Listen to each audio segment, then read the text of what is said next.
Sure. Hello, welcome to the Alone Show. I'm your host, John Alone. In this episode, no regulars, because reasons, as always. As for our guest, he's from Cape Town, South Africa. He's an author, facilitator, speaker, and mentor. Ladies and gentlemen, I give you Lenerd Lowe. Good morning, Peter. Wonderful speaking to you on this beautiful morning. Oh, yes, absolutely. So, how's life? Life's cool.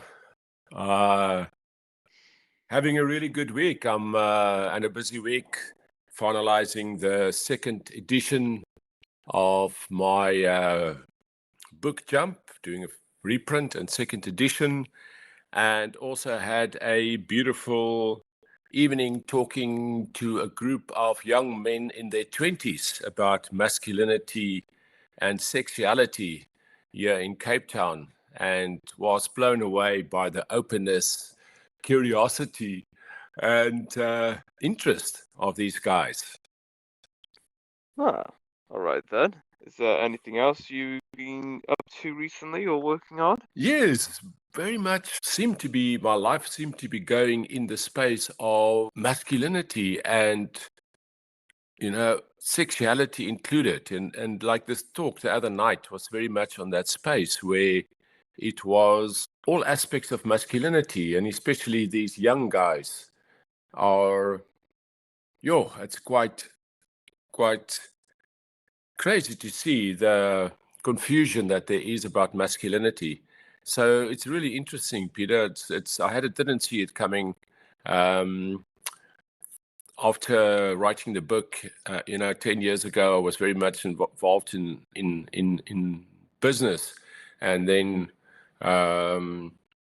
left that position in a company where I was the CEO, and resigned, gave everything away, backpack around the world for 5 years, 35 countries, a lot of learnings, wrote a book, a memoir about it, and on all areas, from India to South America, spirituality, sexuality, energy healing, meditation, crystals, everything. And people have now just been asking me to share my learnings, and it seems to be that masculinity is really quite prominent. So I'm really enjoying talking about that and spending a lot of time talking to people, either one-on-one or in groups about this. And this has also now developed into putting some online courses together. So I didn't see that happening either, that I would be doing some online business. But it is super exciting and super lighting my soul up, because I'm just getting the message out wider. And I'm really in a position of, I feel like at this stage of my life, in my later 50s, of just being of service and really following the breadcrumbs as they come along. So that's a super interesting, exciting, surrendered way of living. Fantastic. And what is something about masculinity that not many people would know about?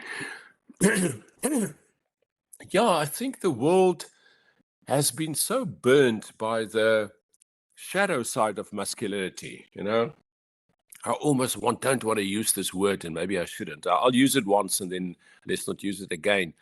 You often hear the thing called toxic masculinity. I think it's a terrible word, because it almost like, say, there's almost like a link to that sounds like all masculinity is toxic. So I rather prefer to say the shadow side of masculinity, or the immature or unhealthy side of the masculinity. But in all fairness, yes, the world has been burned by that, patriarchy and all that happened around that, and probably the last 2,000 years almost, in the last few hundred years, a lot of that in the world. So there's a healthy expression of masculinity and there's an unhealthy expression of masculinity, the same as there is with femininity, also healthy and unhealthy feminine, or call it the mature or immature feminine. So Yeah, I think on the one side, the world has been burned by this part, and not just women, men also. Patriarchy has been really, really tough on men also. As it's kind of counterintuitive, but it can expand on that. But yeah, it's been really, really been tough in this world. So with that, comes a backlash, Peter. That then masculinity is bad. So there's a little bit of that in the space. So I think the beauty for me is to see the men developing the mature masculine side, the loving, caring masculine, still in presence and still strong and powerful, but coming from a loving, caring, collaborative, inclusive space. And that is where I am super excited to see growth in that. I see men super excited to be in men's circles and to share with other brothers what stuff go in their life and to drop into vulnerability. And, as we know, vulnerability is power. And in the old paradigm, it wasn't, it was like about command and control and compete. And I think we're moving into a world of more collaboration, and we're moving into a higher consciousness on this planet. But it has to happen one by one. And I think that's what I love about this mass awakening that's happening across the planet. And everyone has a role to play and everyone is in their space. It seems to me that masculinity is kind of a space where I can play a role. And also being a man, I can relate, So, yeah, I think a lot of people and a lot of men and a lot of women don't necessarily know that to drop really into your deep, healthy masculine, you need this deep inner journey. I think that's almost what is not known. To get to the bottom of your question, is that you have to do this deep inner journey and meet so many other parts of yourself. And if you do that, then you really pitch up in the world and show up in the world in a much more loving, caring, healthy way. Yeah, absolutely. And whilst you were looking into masculinity, what have been the high points and the low points? On my journey in masculinity, Peter? Yes. Yeah, I suppose the high point was when so in 2014, I left Cape Town and went on this journey around the world, very much on this explorative journey, and ended up here in South America. And that where I got really sick with parasites, and which really led me to a deep inner journey. And I ended up in Hawaii at a Tantra festival, emotional expression and release tools that I learned in that space. And it was really because of this deep inner journey that this sickness brought me to, that I actually ended up dropping deeper into certain learnings. And then I ended up in Hawaii and had a 7-day residential training on spiritual sexual shamanism. And in that journey, I met the different energies in my being. Call it yin yang, call it masculine, feminine energies. I met my inner woman also. So your question is about masculinity, but the beauty of this journey for me was when I met my inner feminine in Hawaii in the 7-day residential training. I really, really also met my masculine more, So I really dropped into my being, realized I've got these different energies inside me, met my inner chick, my inner woman, and had a bit of a journey with that.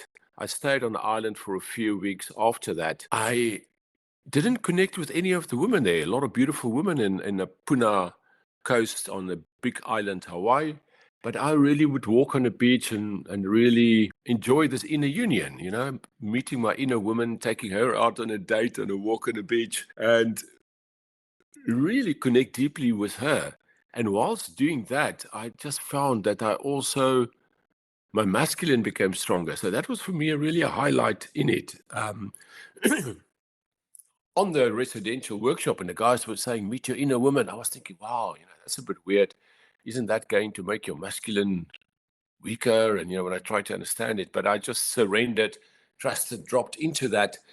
And it was fascinating that the stronger I actually met this other side of myself, the stronger the masculine showed up. So that was a high point for me, is to realize that if you integrate these different energies in you, your masculine becomes actually stronger and more mature and more healthy, but also more powerful.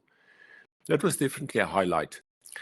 A low point, I suppose, would be for me when traveling the world and realizing and going into these workshops and a lot of these retreats and deep connection with other participants and facilitators and travelers, I then realized also what damage and hurt the masculine has caused in this world. And that was a low point for me. I was like really realizing and talking to some women and where they really got burnt and hurt and seeing the trauma.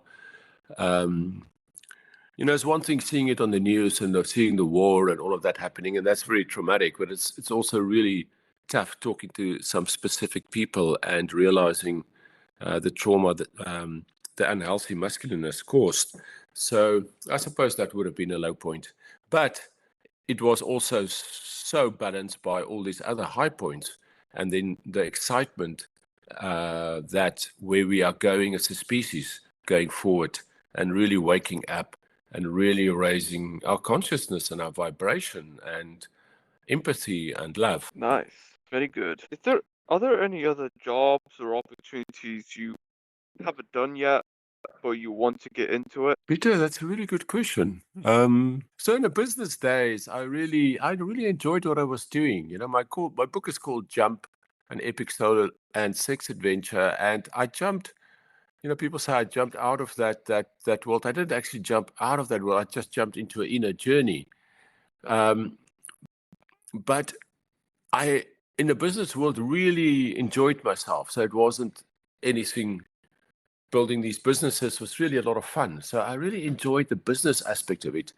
And now I've almost reinvented, well, not almost, totally reinvented myself, going from advertising, marketing, direct insurance into spirituality and sexuality, which is quite a reinvention. And I'm really enjoying bringing this gift to the world and following the breadcrumbs and bringing more of these learnings to people. And as I'm talking and answering your beautiful question, it's just dropping in for me that, I think the one thing that I would love to do, and I'm looking forward in these podcast interviews as a step towards that, is starting speaking on stages, whether it's podcast or on person on a stage, but on bigger stages about all of this for two reasons. Because it's really, I really feel I want to more fully express myself in the world and in communicating, number one. And number two, I want to bring these messages to broader audiences. I believe I can be a bridge between, for the want of better words, call it the mainstream, and this call it the rising of a conscious spiritual world. So I feel really that is something that I want to develop and get in front of people and share my learnings and experiences and open up channels for people to talk and communicate about this and be vulnerable about it. So I see becoming more on a bigger stage, a speaker, which will give my messages access to a bigger audience. That's great. Where do you see yourself 20 years from now? Oh, wow, 20 years from now. Okay, that is, let's put the numbers to that. So now I'm 59, then I'll be 79, which in my dad's time, maybe your dad's time, that was pretty old. I think in my dad's time, 59 was actually quite old. I mean, I think he was kind of old at this age, whilst I still feel like a young boy in some ways. It's still playful. I see in 20 years for myself to be energetically in a similar space. I really want to still be playful, will still want to engage with life in a full, vibrant, fun, light-hearted way, even though dropping deep into important discussions, to also not lose sight of the fact that we are actually here just to experience life, just to experience consciousness, and that it's not as serious as we sometimes think it is, and to really just observe and experience life and everything that's coming to us. So in 20 years from now, I would still love to be in that space and not be a old guy, an old grumpy guy like some men get when they get a bit older. So I would love to be in a similar energy. I would love to still share my wisdom. I would think 20 years from now, there will be even a lot more wisdom because we teach what we need to learn the most. So in 20 years from now, I think there'll be just so much more wisdom to share and so much more to learn. And good God, the way the world is accelerating with technology and AI, and wow, I can just imagine the world we're going to live in 20 years' time. I'm keeping up to date with things like on the intellectual space and the technology space. Not an expert, but keeping up to date. So I want to still be up to date at that point with it at that time, 20 years from now.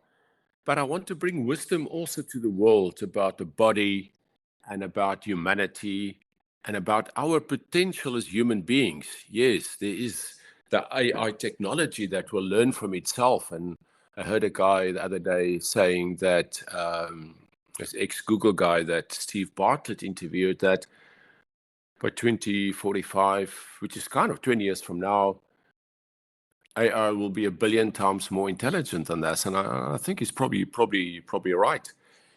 But, or maybe not but, and humanity has massive potential also. We haven't even started dropping into the intelligence that we have as a species and access that we have, not just to the brain and other parts of the brain, but the heart intelligence, and dropping into the quantum field of consciousness, where we can draw beautiful information, beautiful learnings, intuition from.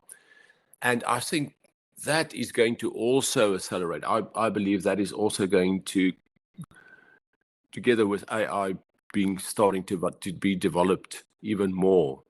So I really see myself 20 years from now,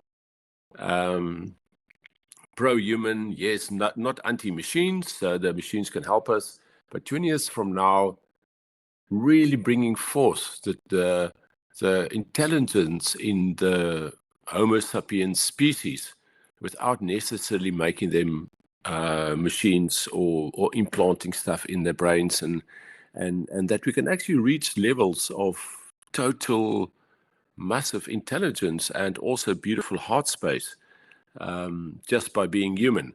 And I think we've got a fascinating 20 years ahead of us. I plan to be alive, well, kicking and healthy 20 years from now. And and look forward to sharing my gifts and doing whatever contribution I can do at that point in time, which I think is going to be very exciting, but also very challenging time.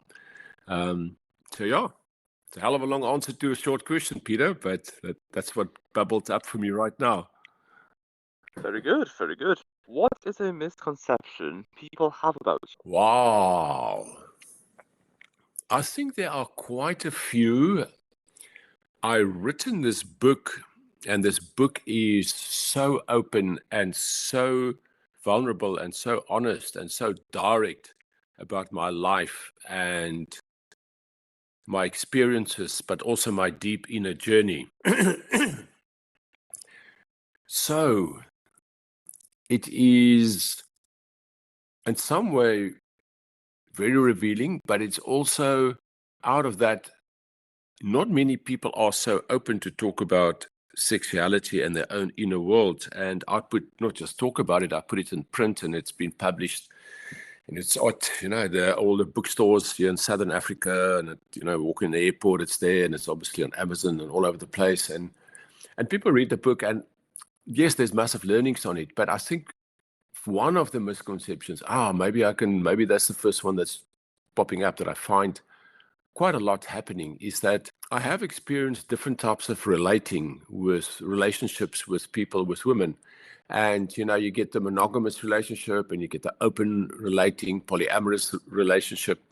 And what I kind of find is that, and a recent relationship was very, very much monogamous, but people thought it was open, and because are always being seen as this open relating guy, talks about sexuality, but then also would be an open polyamorous relationships.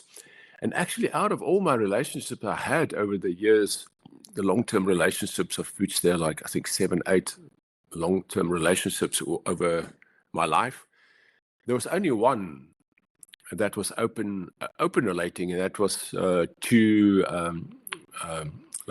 2-3 years ago, and it lasted 3 years, and it was a full-on open relationship.